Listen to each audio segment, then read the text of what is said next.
Meet the sheriffs. Let's go and introduce ourselves. My High Court enforcement officers. We're here today to execute a High Court writ. Their job is to get you your money back. Arrestable offence to stop me in doing my job. If you've been ripped off and don't know where to turn... I'm not waiting anymore. I'm ordered to seize goods to clear this debt, which would mean clearing this place out. If you've been to court but still not been paid what you're owed... Why don't you just tell me who you are? This is an absolute crop. You need to pay this. It's time to call the sheriffs. I've seized your car, sir. You can either let us through the door or we'll go through the window. Whoa. They're enforcement officers of the High Court. And the law says they're on your side. I've collected 42 grand. Coming up, fitness instructor Kamar Ahmed plunged into debt when the company he worked for didn't pay him for months. I was behind on mortgage payments. It just became impossible to hold on to my property and it was repossessed. Can Sheriff Lawrence Grix weigh in and get him what he's owed? I'm ordered here to seize goods to clear the debt. I'm starting to lose patience, to be honest. When Lawrence and Kev visit a man with many identities... You could call yourself Basil Brush. We can enforce against an alias. Which one doesn't want them in his house? No, put your hands on me. Yeah, what? And tempers fray when the sheriffs visit a tissue factory. Now I've found you out.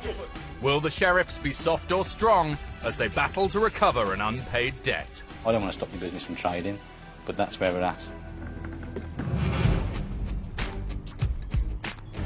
It's 6:30 a.m. and enforcement officers Lawrence Grix and Kev McNally are on the road. They're in Hayling Island, near Portsmouth, on their way to meet a man of many names. We've got a defendant by the name of Mr. Joseph White.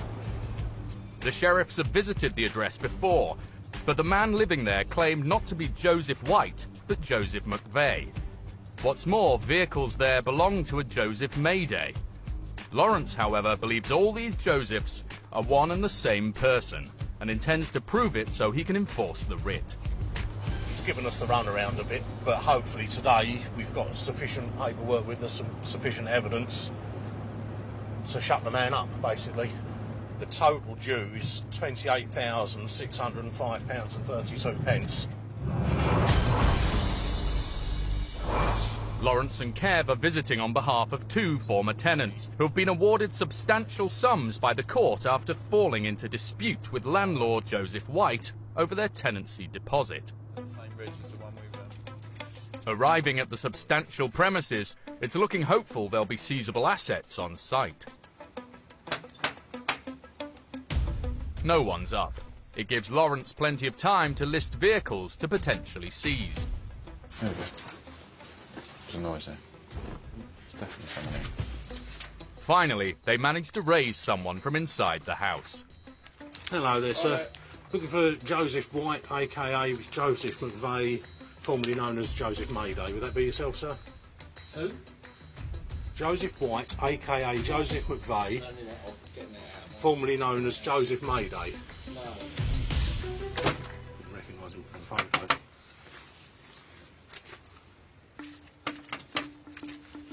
At this point, our cameraman is asked to leave. The man says he is Joseph McVeigh. You were formerly Joseph Mayday, is that correct? Did you change your name by deed poll, did you? Mr. McVeigh confirms he was known as Joseph Mayday, but denies he has ever been known as Joseph White. This is a problem for Lawrence, as Joseph White is the name on his writ. Lawrence is convinced Mr. McVeigh is Mr. White, but he has to prove it. Yeah, it's you, sir. And we're here today to seize goods to the value of £28,605.32.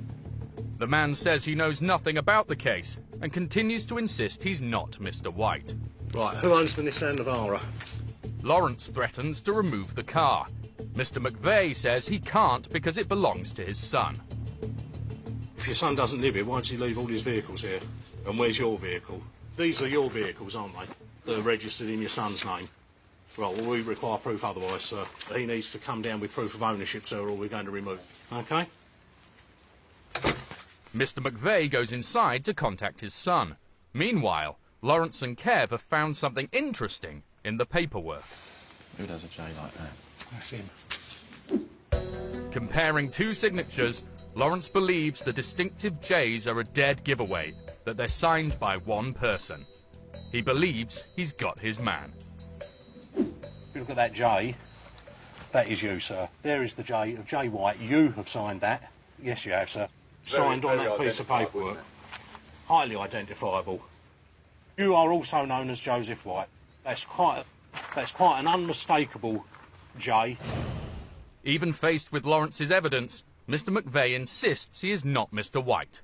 But Lawrence is convinced. You're known as J White, Joseph White. Yes, you are, sir. We can enforce against an alias. If you're the person that you could call yourself Basil Brush, if you're the person known as Basil Brush, then we can enforce against you or Basil Brush. With negotiations going nowhere, Kev decides to step things up. Determined to get the former tenants the money they're owed, he heads to the van to get the clamp for the Navara. Meanwhile, and much to his surprise, Oh, he's gone in. Lawrence is invited into the house. Perhaps Mr. McVeigh doesn't realise that once inside, Lawrence can get listing assets, and not even the police can remove him. I'm surprised he's been invited in, to be fair. And you've now let me into your house, so I will be clearing it out. That is how it goes. This is not what the man expected when he invited Lawrence into the house. He begins to take exception to Lawrence's presence. We're not bouncers with a clipboard. We're authorised to come here by the High Court. I'm not leaving the premises, sir. I'm within my rights to be here, and I will be removing goods today unless you clear this debt. Suddenly, tempers fray. No, don't try and push me out the house. With the temperature rising inside, Kev goes to Lawrence's aid. Come in, mate. Don't put your hands on me. Don't you lock him in here. Don't put your hands on me. Don't put your hands on me. I've gained peaceful entry, which entitles my colleague and anybody else I invite. With things turning nasty, the police are called. While they wait for them to arrive, Lawrence ramps up the pressure. I'll need a truck to take away. It's a Nissan Navara. It's already on the file, 57 plate. Nissan Navara. And Lawrence's tactics have an immediate effect. Despite continuing to insist he's not the debtor, Mr. White, Mr. McVeigh agrees to pay off some of the debt, £5,000. But Lawrence is holding out for more. I might be able to take half. The debt, as it stands at the moment, it's not what's on there, obviously, because we've had lots of visits. With Lawrence standing firm, Mr. McVeigh ups his payment to £7,000 of the £28,000 owed. With matters reaching a conclusion for today, the police car is cancelled. My colleague's in the process of taking the clamp off your van. It's your copy of the receipt. And with a part payment, it's over for today. Lawrence's canny detective work and tenacious arguing has once again come up trumps. As far as I'm concerned, that was a result, because there's not a lot of evidence that Joseph McVeigh is or was Joseph White. I'm pretty sure he is, and the fact that he volunteered to pay some money sort of implies that. That will keep the wolf from the door for the time being, and he can take whatever legal action he needs to take, and obviously we'll go by whatever the court says.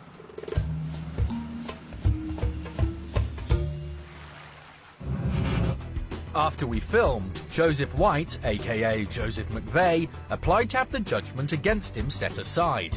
He and his former tenants attended court, where they agreed to the set aside on acceptance of the £7,000 in full and final settlement.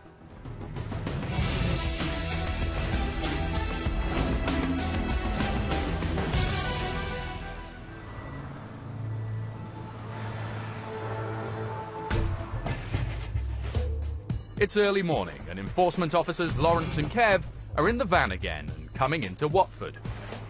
They're here to settle a debt with a local gym, Fitness for Less, whose relationship with a personal trainer hasn't worked out. With the gym, you know, I would think you'd find sufficient assets there to clear the debt, so we'll be looking for full payment. The man they're on their way to help is Kamar Ahmed from Watford. His personal fitness is everything to him, and working out is his passion. But it's not just a hobby, it's also his livelihood as a professional personal trainer. Extend your arm for that jab.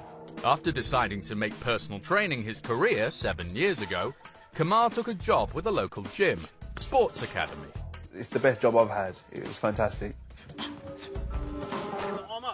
But Sports Academy ran into financial problems, with wages paid only sporadically. The company was taken over by a new firm, Fitness for Less. They inherited the Sports Academy wage bill, and Kamar and the other staff hoped they'd finally get paid what they were owed. Good, I'm gonna hit 2 breaths, okay, let's go. But at a meeting with staff, the new owner has some hugely disappointing news. Categorically said that they're not going to pay our wages in front of the previous owner, who had 5 minutes before just said that the new owners will pay us our backdated wages. Kamar was owed just over £4,000 in unpaid wages, so together with the other disgruntled staff, he agreed to help bring legal action to fight their case. They had already made it pretty obvious they had no intention of paying us that money, so that was the only sensible thing to do. We had to take it through the courts, so we had to stick together and we had to take this to the tribunal. When the judge heard the case, he ruled that when the business was sold, the new owner should take on the responsibility for the previous company's unpaid debts, including backdated wages. It was vindication for Kamar. Justice has been done, absolutely. It was a great feeling. But getting the money he was owed wasn't quite as simple as that. Fitness for Less began to settle with Sports Academy's former employees, but a signed agreement for Kamar wasn't forthcoming. A lot of my colleagues at this point started to get paid off. I was still being positive. I was thinking, okay, maybe they're going through reverse alphabetical order and I'm going to get paid right at the end. So I was waiting and waiting and waiting, and the money just did not come through. The stress of the legal fight and failure to pay him the money he was owed took its toll on Kamar.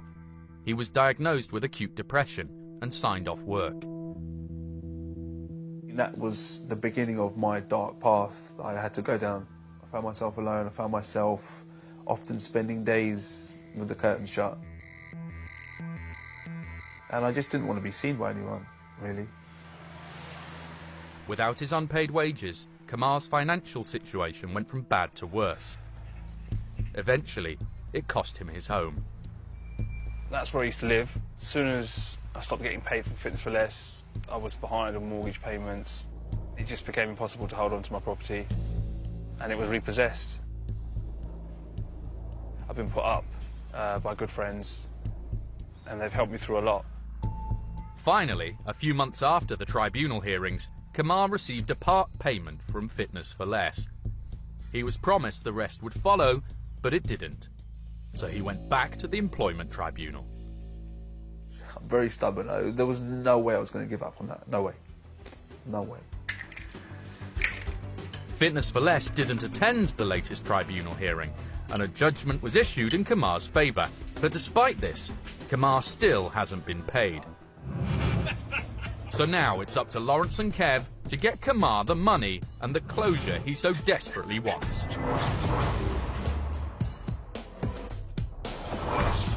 Back in Watford, Lawrence and Kev have finally found a place to park up. So we can't stop here, though. With a deep-seated fear of traffic wardens, Lawrence leaves Kev with the van. This is going to be one writ he'll have to enforce alone. He stayed with the van because it's got clamping signs and tow-away signs and things. Hello there. My name's Mr. Griggs. I'm an enforcement officer.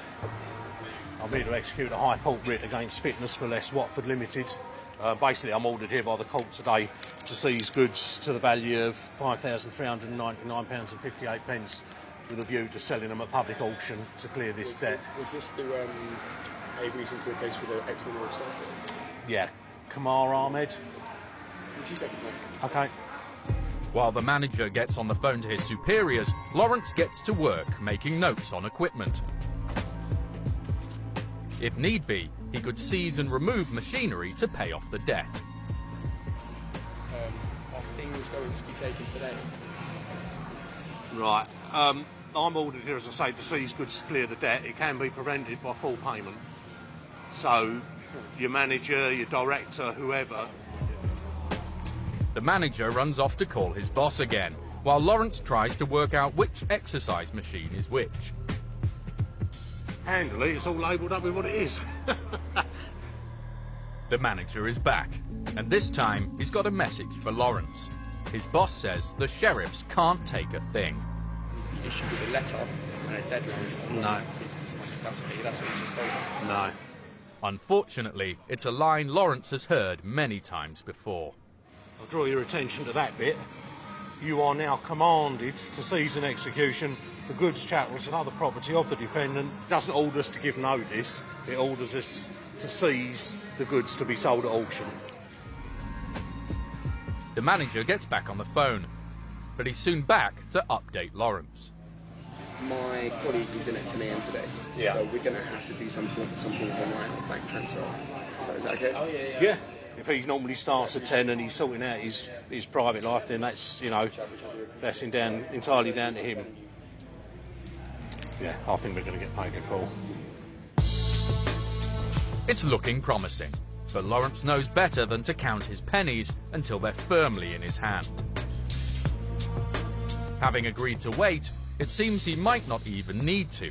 The gym manager is back with good news. All right, and he's doing the transfer, is he? All Lawrence needs to do is wait to see that the funds have come through, and it's job done. Can you just keep your eye on the bank account for me? Half an hour later, Lawrence is still waiting for payment. We, meanwhile, are asked to stop filming. I'm starting to lose patience, to be honest. Nearly an hour after he was explicitly told that the money had been transferred, Lawrence gets a call from the account manager, who's only now making the payment and wants the account details. Again. I'm now charging the waiting time, OK? So there's another 217 and 80 pence to add to that bill. That's what mucking about is, being told that a payment's being made 2 hours before it is. With Lawrence beginning to flex his muscles, Fitness for Less are beginning to feel the burn. They decide to cut their losses and pay up. This time, the money does go through. Payment at last. But despite his success, Lawrence is still feeling the frustration of his visit. You know, I could have been gone from there probably 2 hours before I was. So in the end, I did charge them an hour's waiting time. Let's get out of here.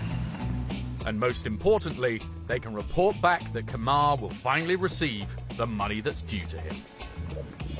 I'm very happy, and I'd like to say thank you to them. I think I made the right choice for sure. With that money, I'm going to set up my own personal training business, and I'm going to make a difference in my life, and I'm going to make a difference in the lives of my clients as well. Fitness for Less told us that when they took over the Sports Academy gym, they did not know about unpaid staff wages, and that legal advice they were given at the time indicated they should not be responsible. They believe they made all reasonable effort to get Kamar his money, including writing him a cheque for him to collect from them. They said, however, that despite numerous efforts to get in touch with Kamar, they were unable to reach him, and that he left them no forwarding contact details.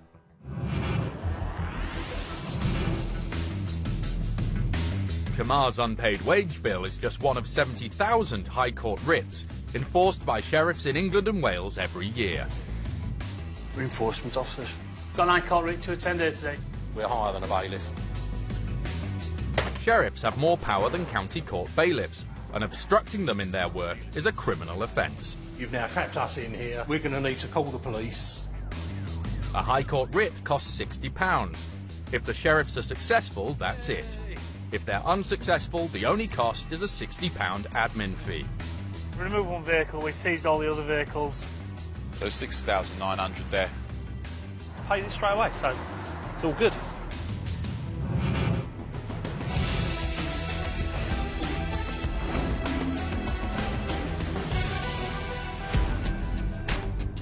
Enforcement officers Craig Wilde and Tom Coyle are on their way to help a business customer recover a substantial unpaid debt. We're off to Wolverhampton today. The defendant in this case we're going to see is a Alliance paper and Tissue Limited. It's £10,750.19. Alliance Paper and Tissue Limited had some machinery installed, but still haven't paid the supplier. This is Tom's second visit. He was here a couple of weeks ago when Alliance Paper and Tissue Limited promised they would pay the debt. He ended up doing a part payment of £2,500 on the day. But this is one of the sheriff's more complex cases. There are two companies trading here. Tom found it confusing last time, and it's about to get even more so.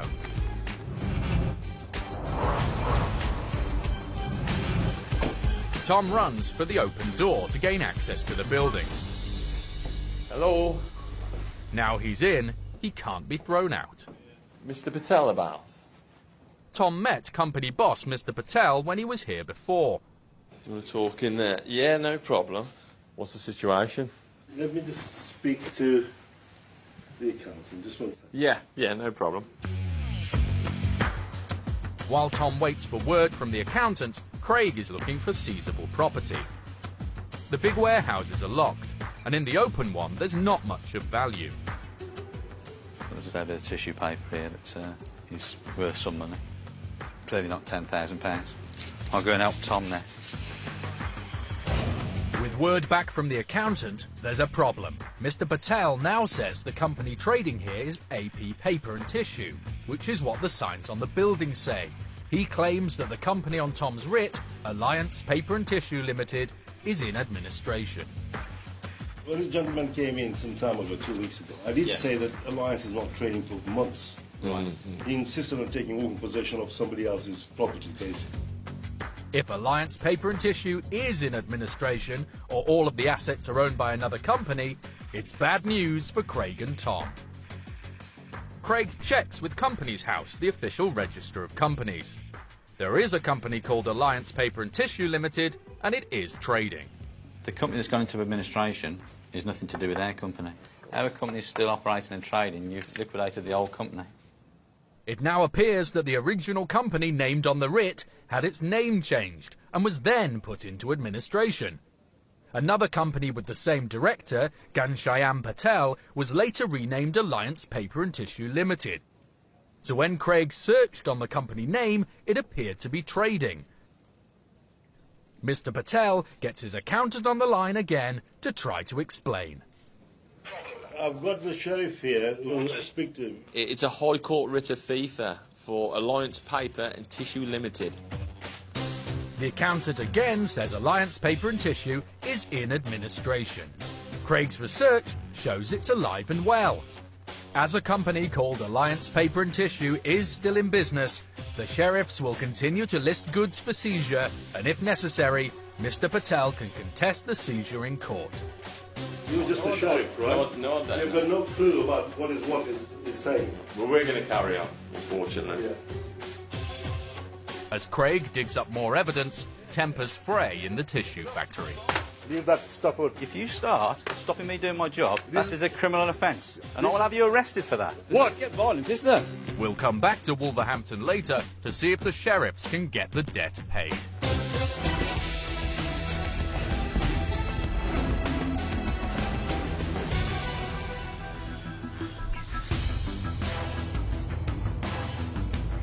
This morning, Sheriffs Mark Newton and Tony Smith are heading down the M4 into Wales.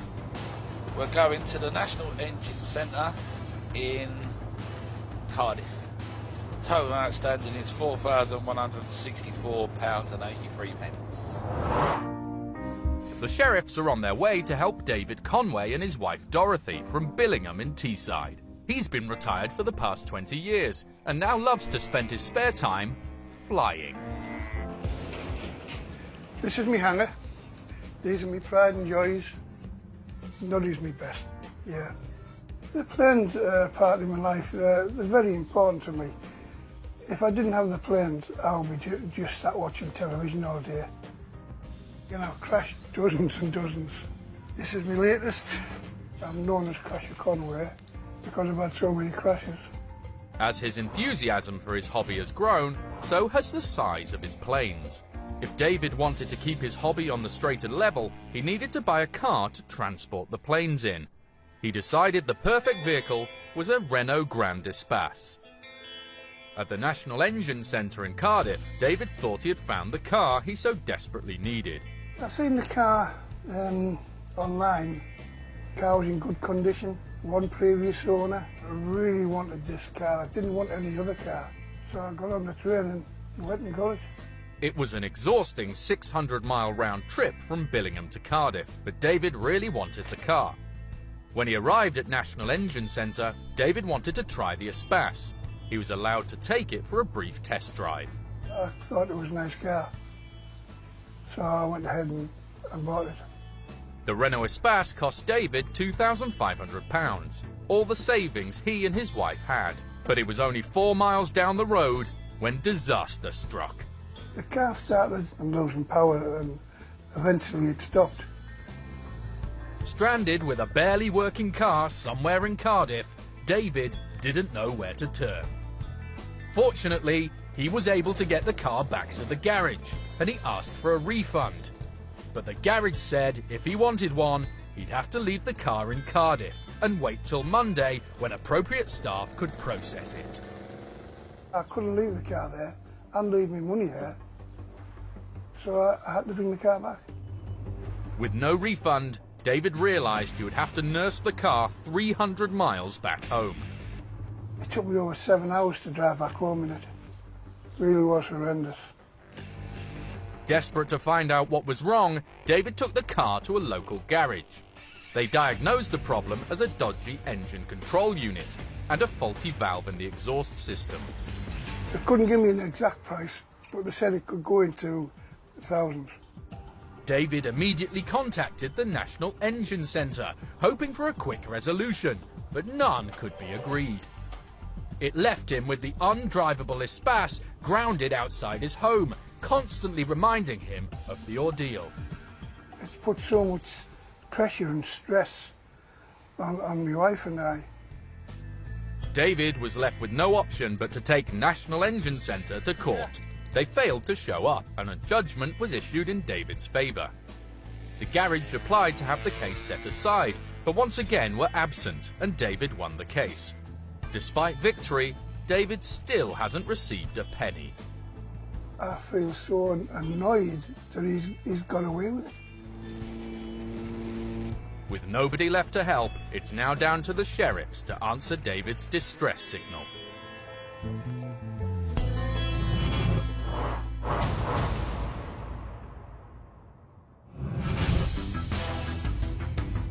Tony and Mark have found National Engine Centre. It is quite big, isn't it? They head in to try and get David the money he's owed. Hey mate. All in. It's about a High Court writ that's been issued by David Knox Conway. Claimant sent us out to collect the money. Yeah, no worries. We'll wait. While the man heads off to get his boss, Mark is already getting a bad feeling about the job. I said, is that the National Engine Centre? He said, yeah, and then he said he don't work here. You after me? National Engine Centre. National Engine Centre. Can I have a look? Not us, mate. See you later. Who's that? Who is it then? That's not us. Well, there's National Engine Centre up there. Yep. What did it say on the end? There's Limited. Yeah.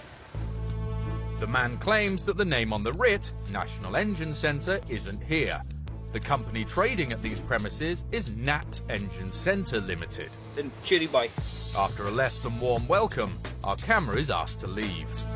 The conversation carries on in the office, where the man, Mr. Peter Anderson, denies being the company director of National Engine Centre, or Nat Engine Centre Limited, but he refuses to find any proof. The more info you can show us, the better it is. Got your company's house certificate. Why would you not do that if it's nothing to do with you? You're moaning we're here, and then you're not willing to help out. It doesn't take long for Mark to find evidence contradicting the man's story. You just had a delivery for the National Engine Centre. That box there, the one that says National Engine Centre on top. If you don't start showing us proof, we're going to start seizing goods. Then things start to rev up at the engine centre. Over! Get everyone out the garage. I want these guys to leave. They won't go. Yeah, there's going to be a breach of the peace now. But it seems his staff aren't quite as keen to go toe-to-toe with the sheriffs as he thought, so he calls the police instead. He's actually being quite awkward at the moment. He's Unfortunately, he's not cooperating at all. He's called the police and said there's been a breach of the peace, which there hasn't really, but we're just waiting for them to arrive now. 20 minutes later, the police arrive. With Mr. Anderson talking to the police, Mark and Tony take stock. You know, the police are telling him he needs to pay, otherwise we're going to, you know, carry on and start removing the goods. So that's where we are. We're just waiting to see what happens, whether we can budge him into getting to pay some money. It looks like the only way the sheriffs will get David his money is by seizing goods. Mark's been looking at what's available and phones the office to tell them about the substantial stock of engines. There's loads of engines. I mean loads. When I say loads, I mean loads. There's loads of them out there. There's hundreds of them. How did National Engine Centre Limited gain all them engines? They didn't just turn up one day with all them engines, did they, and put them in there? They came from somewhere. With the argument stalling, Mark offers the man an ultimatum. Provide receipts for each and every engine, pay the debt, or say goodbye to the whole lot. Every single thing that's in that workshop I need a receipt for, in the name of Nat Engine Centre Limited. Right, the situation is, my colleague's now on the phone. Tony's ordering up a truck. It's going to be a big one. 7.5 tonne would probably be enough. But then you're going to need a forklift. He ain't going to let you use his forklift. I'm telling you that now. He's the most difficult person I've ever met. If you pay now, it will be that price. But I'm telling you, it will go up, and it will go up by thousands. But with the tow truck on its way and his engines about to leave the premises, Mr. Anderson has a sudden change of heart. Mark. What? Money? Yeah. Though Mr. Anderson isn't admitting who owns the engines, he is offering to pay, but he's not offering enough. All right, what about half of it then? Meet us half. £2 grand. Come on. You Welsh boys have all got loads of money. Finally, the sheriffs win the battle of wills and head back to the office for payment. Take that. That's just to say he's paid us £1,250 in cash, yeah. Cheers, thank you, bye-bye. Let's go. Get out of Wales. Mr. Anderson has paid £1,250 today and promises to put a payment plan in place to cover the rest. Not as great as we wanted, but we've got £1,250 in cash off him here, so it's a start. But despite Tony and Mark's efforts, Mr. Anderson failed to submit a payment proposal for the outstanding amount. 3 weeks later, the sheriffs returned and collected the balance of £3,744. David Conway is on cloud 9.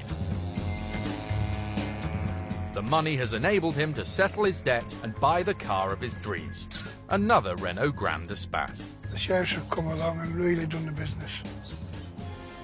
Yeah, over the moon. The National Engine Centre told us they had offered David a refund the day he visited, and it was his decision to instead have them repair the car and drive it home. They said they'd later sent him a replacement part and offered to pay for a local garage to fix the problems. They'd also again offered him a refund if he returned the car. They said it was Mr. Conway's decision to turn down these options and instead pursue court action. They said they'd tried to contest the case, but that the court had lost papers. They said following the sheriff's enforcement, they'd again offered to pay the balance if the car was returned to them, an offer they say Mr. Conway chose to reject.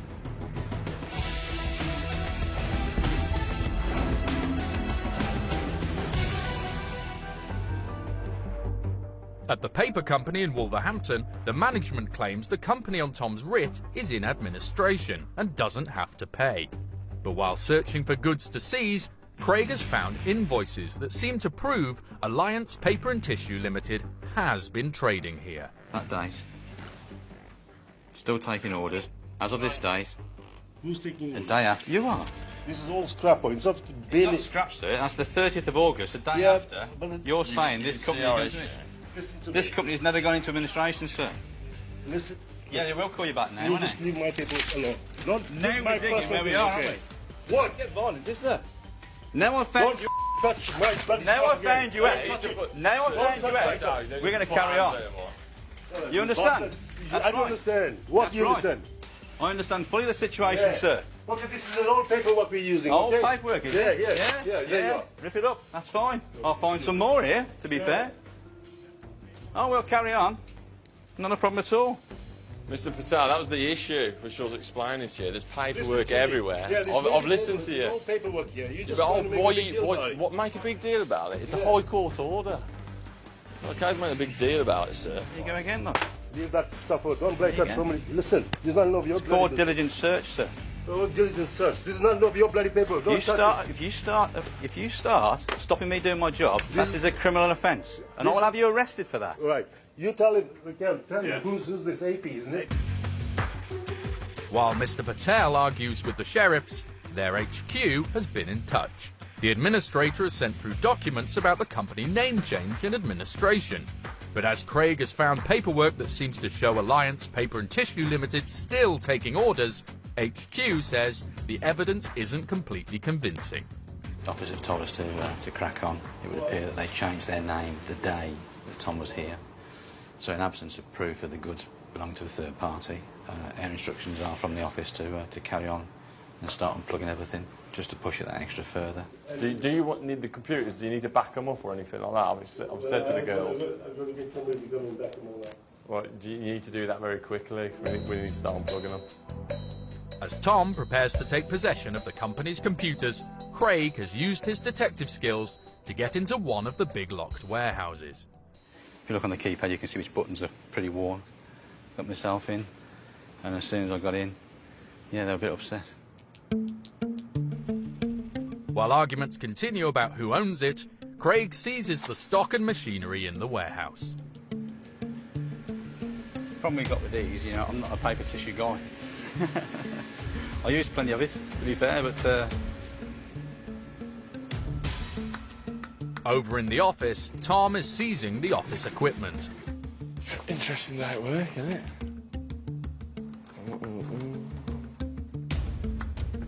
To keep up the pressure, Craig organises the trucks with the office. Mark, I've got quite a large-scale removal on, if you're available for it. With the greatest respect, the only way forward is payment at the moment. I don't want to stop your business from trading, but that's where we're at. Okay, if I give you some money, whatever I have in my account, to you. You're talking at least 50%. At least 50%, which is at least £5,000. They won't entertain anything less than that. Having taken stock of the sheriff's position, Mr. Patel has agreed to find some money and make a payment. Craig discusses terms with the accountant. 5,000 today, and he needs to put his proposal in. Okay.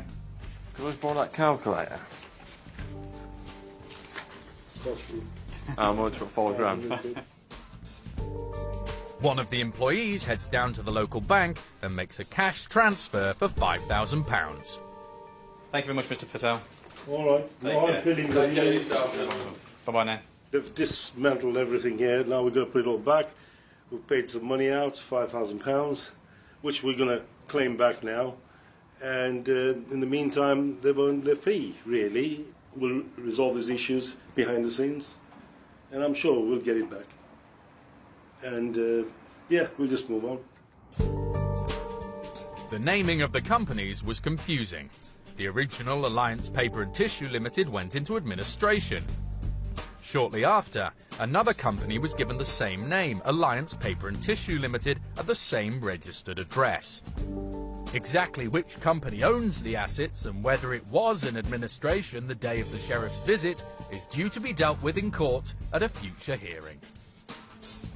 Mr. Patel told us he thought the sheriffs had interfered with his business unnecessarily, but even he seems to agree they did their job well. Well, at the end of the day, they always win. That's what I say. They're in the business to win all the time. And they've done their job for today. Gentleman got a bit irate at one point when it was going to the removal stage. But I think it's a good resolution, all round, to be fair. Apart from leaving with a gentleman's calculator, which I did by accident, so we'll have to try and get that back in the post to him.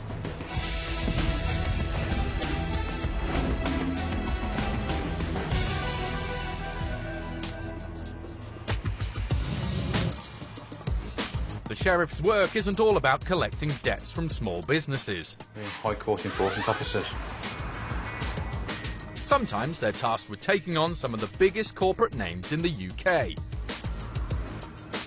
And this afternoon, Lawrence and Kev are on just such a case. We're on our way to Luton at the moment, to Thomson Airways. It's to do with a delayed flight, and the total due is £1,727.82.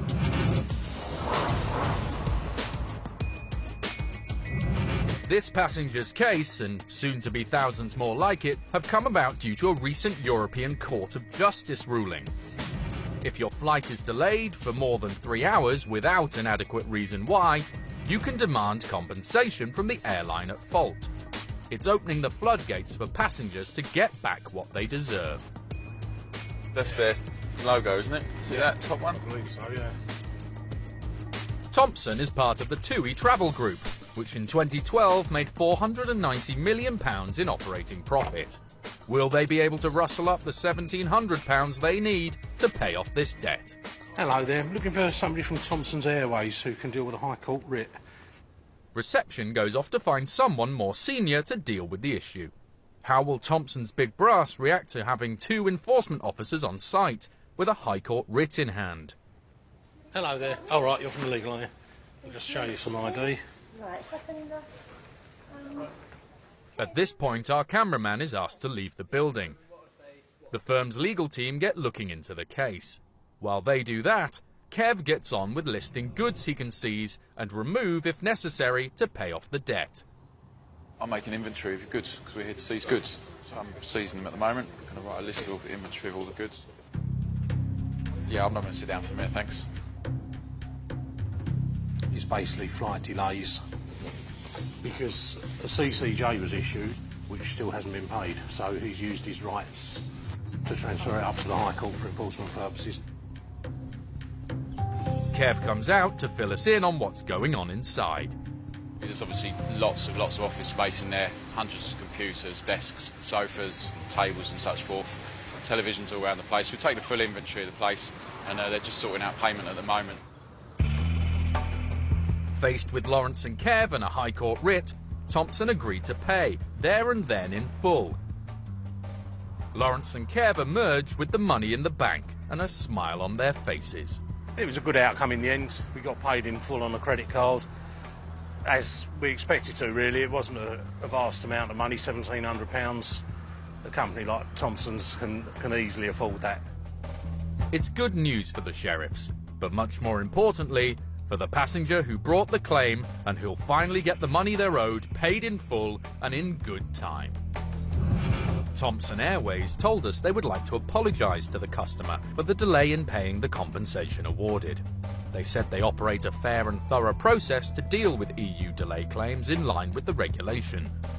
They said on this occasion an administration error meant that the payment was not processed, but that it had now been made.